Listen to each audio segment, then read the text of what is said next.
All right, so you can obviously tell why it was called Sunken Road, because it was a sunken road. The Southern Army, is set up here. So when the cornfield's happening, where you guys parked, and then the first run, they can hear that happening. They hear the firing. They know the battle has happened, but there's nothing happening where they're at. They're in the road, great defensive position, and they're just waiting. They're waiting for an attack to happen, and nothing's happening. Hours go by, nothing. If you look down the sunken road, that would have been where the Southern Army was positioned, but they would have been looking to your right across those fields. And you'll notice, again, not flat. And so they're waiting in what's called the prone position, which means they're laying down. They're obviously going to use the road as a defensive measure. And if you remember from the last place we were, the Northern Army is pretty much walking straight towards them. And as they crest the hill, of course, just lead flying as fast as the Southern Army could put it out. As a matter of fact, what they would do, because this is back when you would have to reload by pouring the gunpowder in and then ramming the ball down and then re-aiming. And so, seconds. I think a good marksman could get 3 shots off in a minute.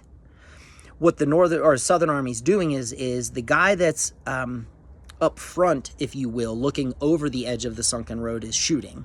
And as soon as he shoots, he hands the gun behind him. And he's handed another loaded gun, shoots, hands back. Another loaded gun, shoots, because the guys behind him are the ones doing the reloading.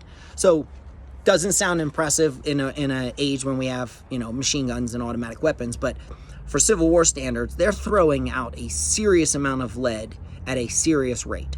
And it's annihilating the Northern Army, and they get pushed back over the hill.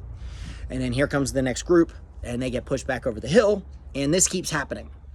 So what happens is the Northern Army starts moving, and let me think, if you're looking towards the road, and you look towards your right, that's where they first start coming. And then if you keep kind of turning backwards, that's where they start coming from. And they start coming around, and eventually they figure out that, we're at the end of the sunken road looking down it.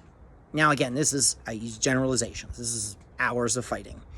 But now what happens, ironically, is that the best defensive measure becomes now kind of a tunnel for lead. And so now the Southern Army's in the worst position, because now the Northern Army can shoot down the road. And if they don't hit the first guy or the second guy or the third guy, they're going to hit some guy, because that's where all the guys are. They're in the sunken road. You just got to throw lead down the road, and you're going to cause some damage.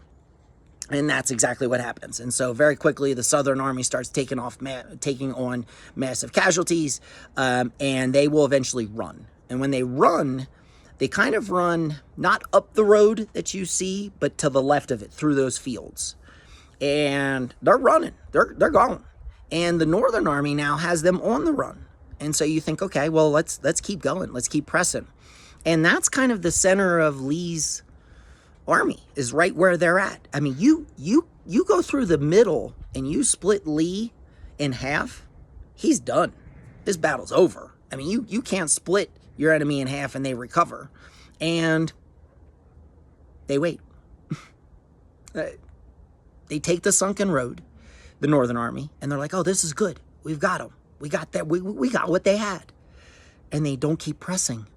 And they don't press up. And they let those guys just reinforce the southern center, and they don't really challenge it. They thought that the road was the center, and it wasn't. It was in front of the center.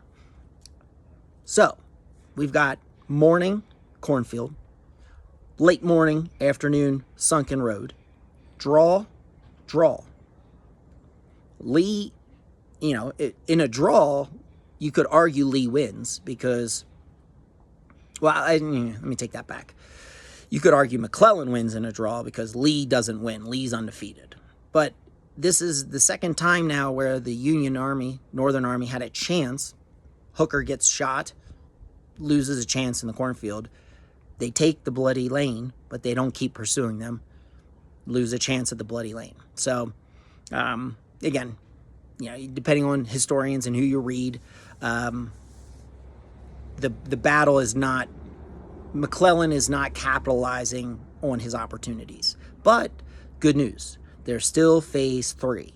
So that definitely has to go the Northern Army's way. There's no way that that goes bad.